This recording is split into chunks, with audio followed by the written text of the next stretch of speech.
Hey folks, this is weird. The interviewer has turned interviewee, which means the first voice you're hearing is me, Simon. And I've got David over here. David. Hello. There he is. We're doing another 3-car garage. You know the format because I did it last time. We are going to ask people to choose 3 incredible cars that they build themselves. Tell me if I'm wrong, David.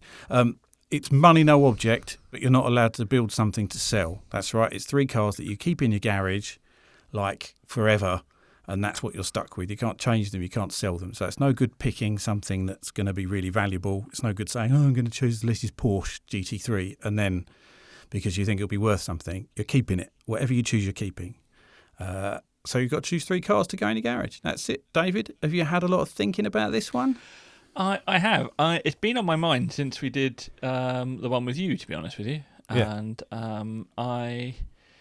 I found it very, very difficult because I like a lot of different cars. So, it's been hard. That was my own problem, is that I wanted to represent all of my car interests. I didn't want to leave anything out. I wanted to be a bit of everything, and that's quite hard in 3 cars, as you know. Yeah, definitely. And also because you're kind of looking at what you do with your life as well. So there has to be a certain level of practical aspect to it, but also what it is you like. It condenses what it is you like about cars, which is quite nice. It's a very interesting exercise. What's even more interesting is I actually have, about 5 years ago, I made a list of cars where I figured if I bought them in this order, I would get to like my sort of top 2 or 3 dream cars at some point in my lifetime. That's kind of my thought with like appreciation and maybe earning potential and stuff like that. And not a single one of those cars is in my 3-car garage.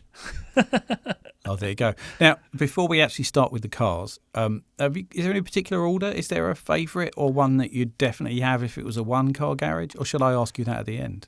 You can ask me that at the end. There probably is, but on the proviso that my wife is still allowed a car. Okay. No, that sounds fair. Now, these are your cars. It's all right to have a family car, I think, but it's no good building a car for your wife. That's fine. It's all for you. I mean, she deserves a car, obviously, but she's got her own car. There's another garage with her car in. You're not allowed to use her car though. Okay. Well, should we start then? Should we start with car number 1? Okay, I'm going to start with a car that's going to give a bit of context to another one of the cars I've picked. Because if I did the other one of the cars first, I think people would be like, huh, really? Oh, okay. So I'm going to start with my race car. Because I have to have a racing car. I have to have an actual proper car that I can take on track. And this was tricky because you have to think what sort of racing you'd like to do, and you also have to think of what you like about particular cars and all of them, and also kind of what you like about cars in general. So I went through a number of iterations of this, from sort of single-seaters and Malloks and hill climb cars and things like that, and I realised that ultimately I wanted to tin-top touring cars are kind of the ideal for me. That sort of classic Cortinas, Minis, all of that kind of racing. That makes sense. Being me, I wanted something slightly different, because why wouldn't I?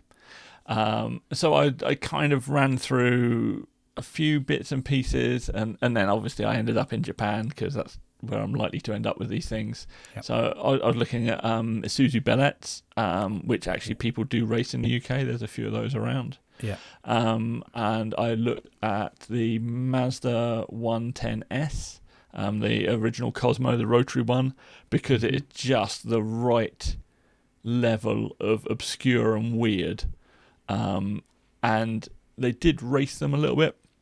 I've definitely seen pictures of racing ones, and I want one anyway. They're one of my dream cars to own, because I think they're just absolutely fabulous, ridiculous spaceship of a car, and I love them. But then I was a bit like, you know what? I don't think I'd want to race it. To me, that was just like a That's a cruising around car. I'm sure it's a perfectly capable race car in the right hands, but wasn't for me. So just quickly, this is a race car only. You're not going to use it on the street at all. No, it's not going to double up. It's race car proper only. Thoroughbred race car. Its only job is to go round track. It's in the garage on a trailer, ready to be hooked up to one of your other cars. Indeed, this is what gives the context to one of the other cars. Gotcha. I kind of say it's almost obvious to a certain demographic of people, but there's none racing in the UK, and I settled on the Nissan KPGC10 GTR proper. That was as a result of looking at what is racing in the UK and what I would just dream to see race. I have no idea if it would be competitive. It probably wouldn't. They make a great noise, but against how developed the things it would be racing against would be, such as Lotus Cortinas and such like, I don't know how it would perform against them. Well, that's what we're talking about a Skyline here, and they in that 2 litre 6-cylinder, isn't it? Is that right?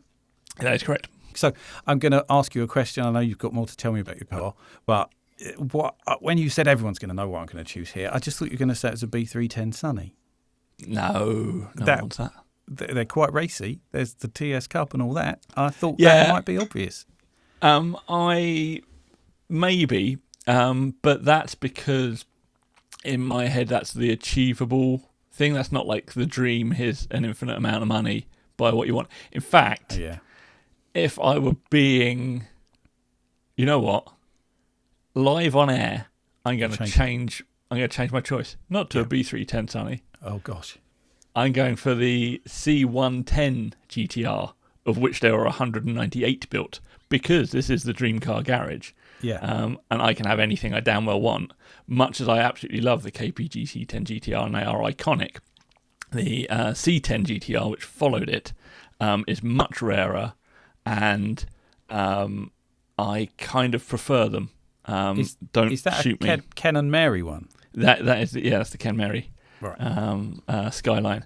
So it's the really lovely coupe shaped that followed it. So if you look online for a C110 coupe, well, that's what C is. You'll see what I'm talking about. And the GTR they did build, but they're super, super, super limited. Like, I've never seen a genuine GTR come up for sale. I've seen a few copies with the L series engine, but never one with the S2000. So yes, the S20. I keep on calling it 2000, but it's the S20. It says 2000 on it. Yeah, it's an S20 engine. I'm just going to get run out of town for my nerdy car knowledge being completely wrong. There'll be someone called Alan listening. Alan will be on the phone to me. He'll find it. He'll find it. He'll listen. Just Alan, I'm so sorry. It's not my fault. What the guests choose. That's all. Also, I think you should have stuck with the KPGC10. If I'm honest. No, that's because it's too obvious. It's too obvious. Yeah. Well, okay. So, is there anything special about this? Is it just like a full-on race spec car? Oh, it's the full-on race spec car. The one that they roll out at the Nismo events that's black and gold, and it's got the fronts with no lights and all of that stuff. Yeah. It's that. I was obviously I knew the first Skyline. I was like, I know that one. That's all right. But I was trying to think of the next generation GTR. But now you say the black and gold, I know exactly what you mean. Looks like a great big fag packet. Nice. It does. It's incredible looking machine. Yeah. That.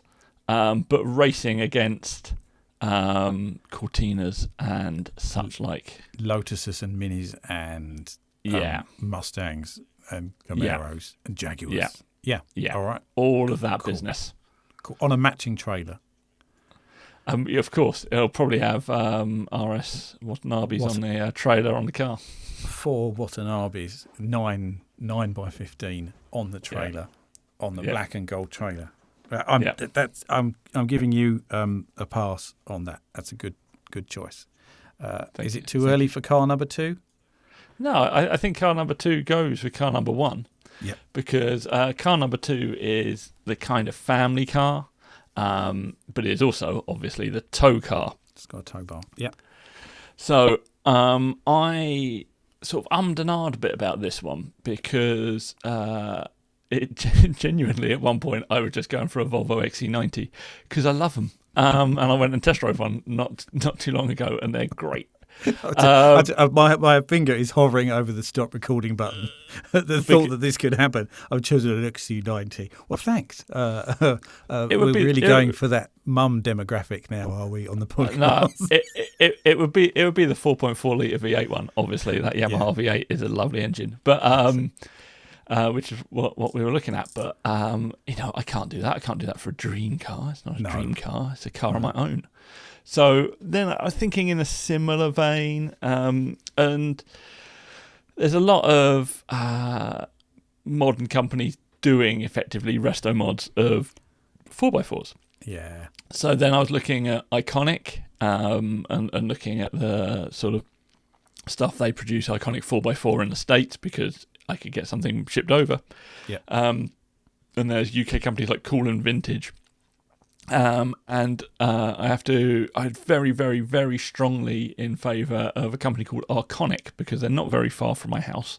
They're about 15 minutes away, and they make Land Rovers with LSXs of various sorts, LS3s and stuff like that. But they're all like plushly done. They're very, very nice. If you've got 10 minutes, have a look up online. A company called Arconic, Arkonik.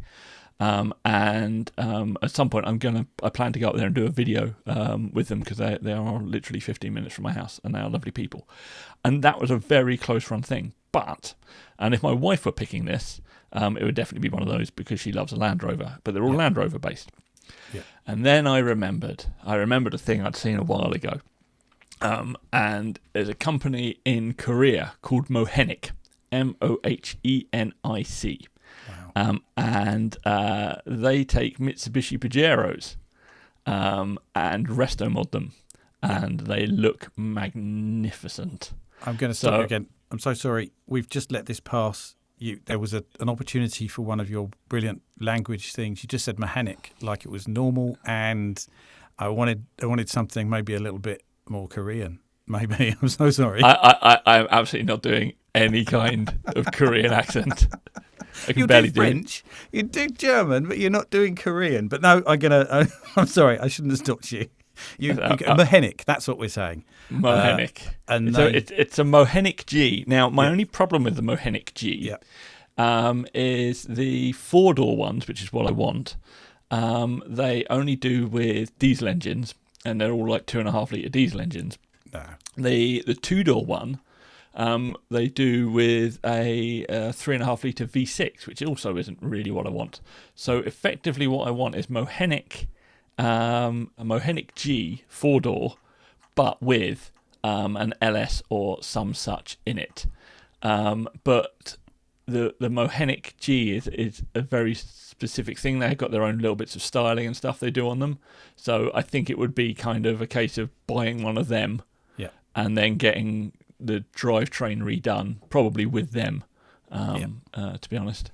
But that's kind of that's there as a tow car and a practical family car. We can load everyone up in it, load the dog in it, load all of our luggage in it, and go pretty much anywhere in the world. And remind me again, sorry, what is this? Is this a Land Cruiser? No, it's a Mitsubishi Pajero. A Pajero, okay. So it's even more obtuse. Yeah, no, that's good. Is it like an original colour, or is it the colour of your Skyline? No, it would be its own colour. So I would probably have it. They have a really nice green colour on their website, which I very much green with white wheels and BF Goodrich tyres with all the lettering painted and all that stuff. And all the details on it are then black. It's got a white roof, so it's got like a slight two-tone to it. Yeah. But that green with white roof is always a good look on a 4x4, I think. Does it have a roof tent? It would do. It would have like roof rack, roof tent, all of that stuff. Overlander shenanigans going on here. Yeah, proper overlander stuff happening with it, which I probably never use, but because that would require sleeping in tents. But I'd have it anyway just because I'm a big poser. You can build a load of luxury into that. I mean, I think a roof tent with some nice LED lighting in it, and maybe a television and a heater. Certainly, this is all possible. You remember, you've got unlimited funds here. There's nothing wrong with having a roof tent that maybe has got hard sides on it or something like that. I think that's fine. You would like it. It's going to be like a hotel room. You can have that. I like it. I like a good hotel room. That's it. That's what it is. It's a hotel room on the roof of a Mitsubishi Pajero. Perfect. Yeah. So that would be my choice for kind of family car and tow car, in that kind of realm. And it would probably be likely a daily driver to a certain degree. Yeah. Am I allowed to make a suggestion? You can make a suggestion. I've got terrible images of this clashing with the Skyline. The Skyline is a covered trailer now that is also green with a white roof. Yeah, the same striping package, and BF Goodrich. Yeah, the Skyline will have to have a covered trailer because that's what I want. That's it. We can and take the Watanabes off. Oh yeah, I'm gonna have to now, I guess. Stick on the white. Are they steels on the Pajero? Yeah. Okay. Yeah, that's good. I like it. Yeah, perfect. So that's car 1 and 2 done, and now a custom trailer and a roof tent. Yeah. Sorry about that. Okay, so are we ready for car number 3? Are we? I think so. This was really, really hard, like super difficult. And the reason for this isn't actually deciding what I needed it to do. It was just picking the car. Yeah. So, I know that for car number 3, I wanted a GT of some description. I'd like a Grand Tourer. I have one, and they're great, and it's perfect for road trips and all that kind of thing. So blatting down to Le Mans, France, Classic, blah, blah. Yeah. all that stuff. It just makes me sound like a complete penis, but it's perfect for road trips. But for going for shows as well, going across the country in a really nice GT car is just an absolute delight. I'm all on board with it. And the options then become somewhat endless because you can go either direction with it. Bear in mind, this is now sort of my only GT car. Yeah. You can look at all of these modern GT cars, which are very capable, or you can go for super classic stuff, and all very evocative and all that kind of thing. And I was struggling picking out anything, and in fact, I changed my mind just before we recorded the podcast. Well, bearing in mind you changed your mind in the podcast, I'm not surprised by this fact. I am. It's a really hard thing to do once someone actually tries to nail you down and say no, pick one, because you can go through your life saying, I'm gonna. Oh, I'd love to have a whatever. But when that's like an abstract idea, it doesn't matter. It doesn't matter that you'd love to have, I don't know, an HoTWire Jaguar, or you'd love to have a Porsche 911 RSR or GT3 or whatever. You can say that, but if someone says, right, here's the money, now go and buy one, it's like, oh, what do I actually want? What is desirable? So, I ummed and ahed a lot about this. And I settled on a couple which were there for ages. So I had the Mercedes-Benz 300 SL, because it's just hell of a car. But I really wanted the Mechatronic one, where they've got the... What year is this? Is this late 60s, early 70s? Yeah, it's the Gullwing. It's the iconic Gullwing Mercedes. Oh, so 50s, late 50s, isn't it? 59? Yeah, but it would be the Mechatronic version of it, which has the modern 5.5 litre V8 from the S-Class and stuff in it. Oh, is this another custom builder, one of these update restoration upgrades? Yeah, like proper resto mod people. Yeah. And I kind of I was on that for a while, and partly that was you know what? The main reason for the Mercedes-Benz 300 SL was there's a film by a chap whose name I can't remember, but it was under the series Depth of Speed, right. And he went on to become Petrolicious, or one of the people that filmed for Petrolicious. But before he did that, he did this depth of speed thing, and he did a feature on this guy with his Mercedes-Benz 300 SL, and the guy was in America, and he just drove it everywhere. Like, this is like sort of £1 million worth of car, and he's just driving it around the place. And he'd saved up, like, when he was a kid, he'd had this picture of this car on his wall, and all he'd ever wanted was one of these cars. And eventually he got to the point where he had one of these cars, and he was like, well, I've always dreamed of having one of these cars, but I didn't dream of it to sit in a garage. I dreamt of it to drive. Like, that's my whole point. So it's a car. Yeah. So when there's like all these reunions and everyone's trailering their car across America, he just drives it and just drive, all the way across the continent, which is absolutely, and that really has always stuck with me. But then I'd also be a bit concerned, it being a delightfully older car. I would very much want to use it as well. And I just think I would want a bit more go, and then I wouldn't want to get into tuning the 300 SL. I'd want to resto mod it, and then I was like, but then I really want soft closed doors. One of my dreams for many years is to have a car with soft closed doors. It's pathetic, but it's true. My old boss used to have I think it was a W140, now I look back on it, S-Class in my first job. And one time we went out for, I think, a Christmas meal or something, and I went in his car, and I just remember these soft closed doors being just the height of luxury. I don't know why, but they just were absolutely perfect for me. And I realised you can't have soft closed doors properly in a Mercedes 300 SL. They don't have quite the same effect. Although I guess the modern one, probably the SLS, probably does that. That modern equivalent probably does. I think if you threw money at someone, they'd be. And I suppose there's probably some mechanisms in a Tesla, but maybe they wouldn't work after very long. just leave you with a massive panel gap on the door. No, it's a panel gap. But like so I had that for ages, but then I just thought the soft closed doors wouldn't be quite satisfying. And also just going to Mechatronic and saying I want your 300 SL is not a very me thing to do. I was thinking this was, you're just going to people and letting them make decisions that you should be making. So even like the Mohenic, it's like it's completely customized. Yeah. And I want an engine they don't do. So that's true. And the race car is there as just because no one in Europe has one, it seems. So the Jaguar XK, I guess 140, 120, either or, as a resto mod was my second choice. Yeah. And I was on this for ages, and it was just in my brain. And that's partly influenced by Justin Hill's chopped one, which is just fabulous. It's just such beautiful lines on it. And again, it would make a really nice resto modded car.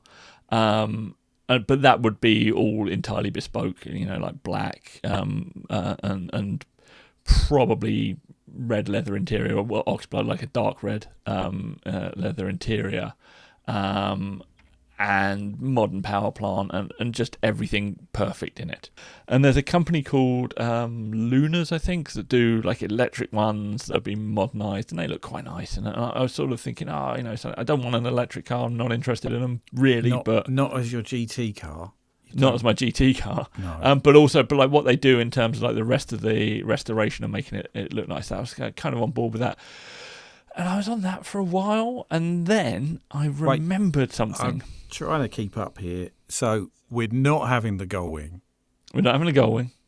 We're not having the Jaguar. We're not having the Jaguar. Okay, I don't know what we're having yet. Okay. I'm just explaining my mental state. I did the same thing when I did mine. I talked about a Porsche. Yeah, I talked about a Porsche, which I never had. Okay. I'm doing this with everything. Like I was going through Di Tommaso Panteras, Mangustas, Maseratis. I'm a big fan of the Ghibli, like the original. Just for ages trying to work out what my GT car was. And then it came to me just before we started recording this. Ford Mondeo. Correct. And what I like about it is I can put a big sound system in it. And a wing. And a wing. Sorry, yeah. Okay. Go. Drum roll. Drum roll, please. I've gone for the Fassel Vega HK 500. Oh. Yeah. What a connoisseur you are, sir. Thank you very much. Thank you very much. It is what someone once described as a gentleman's tourer. It's not even a grand tour. It's a gentleman's tourer. Yeah. It's got a little bit of extra space. It's pillarless in the right ways. Yeah. It is just the most fabulous looking car I've ever seen. I absolutely love them. And I'd completely forgotten about them because in my brain, they're just like one of those things. I'll never have one of them. Like just eliminate it from my brain. Yeah. And I think I would make people very upset with whatever modifications I made to it. But there would have to be some. But I would actually probably not do that many on it. I would take it under advisement what was best to do with drivetrain and such. But it would be built for cruising up and down auto routes and all of that kind of thing. Yeah. And just keeping the original interiors and that comfort, but probably, making sure it's got working aircon and nice stereo systems and all that kind of stuff in it, and a throaty engine of some description. I'm thinking along the lines of the ISO? Was it a Revolta? Yes. SEMA. You kind of got that vibe there. Because I mean, the thing is, with if you went with a Jag or you went with a Merc, you've got to have a boot rack or something like that. But the Facel Vega has got a boot and everything, hasn't it? It's got a pair of little seats as well, so you could take me out. Yeah, I can chop your legs off and you can come on. I'll sit in the back. Yeah. The ISO Revolta was again another one on the list, but then that was just too obvious. Again, it was like I just want that car, one of the greatest cars I've ever seen in my life. I think a gently resto modded Facel Vega, probably actually, as you say, in a similar line to the ISO from SEMA last year, in that a lot of what had been done to it you wouldn't have noticed unless you knew those cars intimately, or like some of the stuff like the single piece windows and stuff, you can't, when you look at it, even though you know them, it feels like it should have come out the factory like that. Yeah. And it didn't. So that's that kind of resto mod of a Facel Vega HK 500. I mean, they're already just out the box a wonderful car. They've got a big old engine in them. So they got the Chrysler V8. I was going to say, is it a Hemi? They come with a Hemi. I mean, they're not the quickest thing in the world.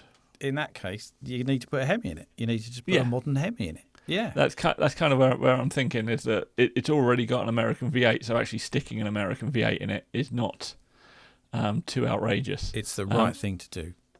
It's what it deserves. That's kind of what I'm thinking. It's a car that's ripe for modification, but no one dare touch them because they're worth a pretty penny, and I should imagine it'll upset a lot of people. But in my mind, I think the car you want to build is, if you were to show them the spec list of it, if you were to say it's this and I've done this and I've put these wheels on it, the purist is going to go, no, this is horrible, I hate it. And then they see it and then they go, oh, it's amazing. That's what you're aiming for. You want a car the purist should hate but just can't resist. Yeah, I think that's pretty much the aim for a subtle resto mod of any car. What colour is it? Would be there. It's black. Is it? Yeah. Oh. I think they look great in black. I've seen them in a few other colours over the years, like Facel Vega. Facel Vegas in general rather than the HK 500. But I only ever seem to see them in black. But I've definitely seen other colour Facels, and they're all right.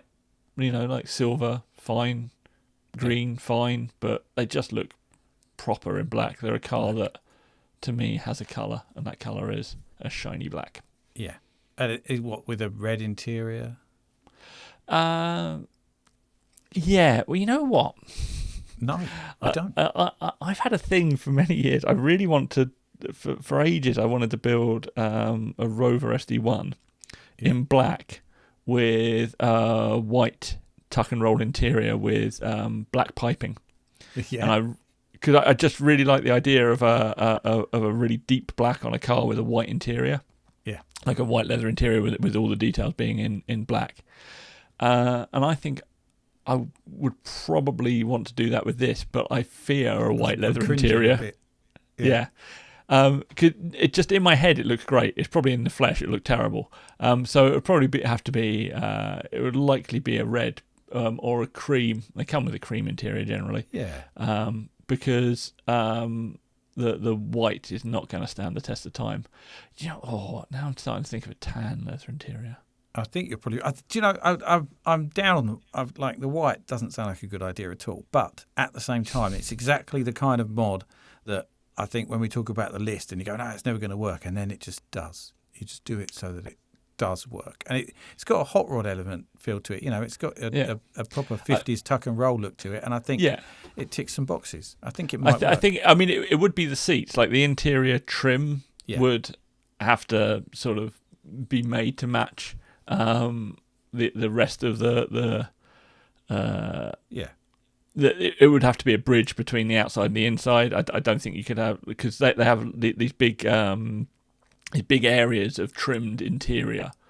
I think if it was all white, it would be just way too much, like all the door cards and all that stuff. But the seats themselves, in my brain, in this SD1 at least, were the only sort of white bit with the black around the outside. But now I'm thinking, I think a red interior would be too much and too obvious, maybe. But then it could do a really nice, ox blood or something.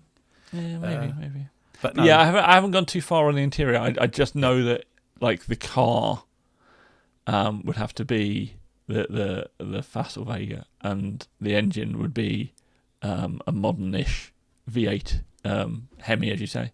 The car would let you know what it wanted, I think. Yeah, that's kind of, and to be honest, with stuff like this, I would probably go to someone that actually knows what they're doing. Yeah. That's one thing I've found over the years is sometimes it's worth speaking to someone that actually does things for a living. Yeah. I think any of the companies, even these ones that you've been mentioning today, you could go to them and wave a wad of cash under them, and if they've built stuff before, they'll build whatever you like. Even if you went to Icon or wherever these guys 15 miles down the road. Who were they again? Arconic. If you went to Arconic and told them you wanted to build the Facel Vega, they'd do it for you. They'd love it. They'd love a project like that. So, and they've got a history of doing cool things. You can see the work they've done. Choosing the right builder is a very good idea. So I'm going to summarise.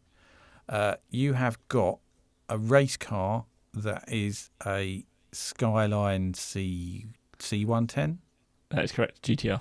And it's black and gold on Watanabes from the in the race thing.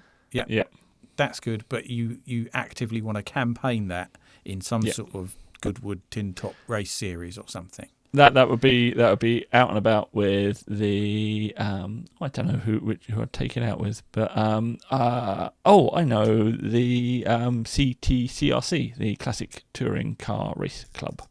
Sounds and our friends there. Sounds good. And on the occasional track day. Oh yes. Just for fun, mix it up with some moderns. That's cool. And that's got a covered trailer which is painted up to match car number 2, which is a Mitsubishi Pajero from early 80s. Yeah. Pretty sort of 84-ish Pajero, sort of nice square, but with those rounded edges, they're quite nice. And that is green with a white roof and white wheels. Correct, yes. And a really plush roof tent. And a very nice interior. It's a very comfortable place to be. Yeah, it could. I mean, and the thing about this is obviously the race car has got a purpose. You could take it somewhere, but even because I was really worried when I was doing my 3-car garage, I was concerned about where I was going to take them. I didn't want to not be able to go somewhere with it. I didn't want to, I wanted to be able to go to a hot rod show, and I wanted to go to Retro Rides Gathering, and I wanted to go to Players, or I just wanted to turn up at a historic meet and everyone would be like, yeah, that's cool, or to a local club night and things like that. I wanted something that covered all those bases. And I think you've done it. I think a bit through this, I was thinking you hadn't, and I was thinking he's left himself a hole. He can't even go to his own meet It can't, like if you turn up at the gathering in it, but I think the Pajero probably does it better of the three. Really? I think if I turned up at the gathering in a C110 GTR, that would be the thing. Yeah, I don't know. It's trailered though. There's nothing wrong with trailered. That's because it's going up. It's going to go up the hill. Yeah, it needs to be trailered in case I stack it into a wall. You've turned up with a guest car, and you can't not a car for the field. Does that make sense? Well, the Facel Vega can go on the field. Yeah, yeah. And as can the all of them can go on the field. I tell you how I know they can go to retro rides, because my show, anything that I bring, it's fine. Yeah, that's true. And I have to confess, if I'm on gate duty at that particular year, I'm going to let any of them in. I really am. But I think we probably did invite you as a guest car for all of those things. Yeah, but then you could take the Facel Vega would be on the lawn at the Hurlingham Club for the concourse, wouldn't it? Or Pebble Beach. They'd be fine. The idea really is this covers everything from turning up at like the Hampton Court concourse through to I don't know, mudding up a green lane somewhere and going hell for leather around a track. That's kind of all the things I wanted to be able to do. So and going to Glastonbury as well. well, that's perfect because you've got your roof tent. It'd be the first time you didn't go home. I'll have you know that I've camped in a camper van at Glastonbury. Yes, yeah. Did you rent it? We did, and we only did it once, and then we moved down the road, and it was much easier to go home. Yeah, that's it. Until you got the Pajero. Yeah, exactly. And now it is just like a mobile hotel, so that's really cool. I've decided, because I'm going to do the format on the fly now. This is it. I'm going to choose a favourite of your three cars, and I'm choosing the Pajero. Interesting. I tell you why. I still feel like if it was me, I want something that represents my love of the unloved.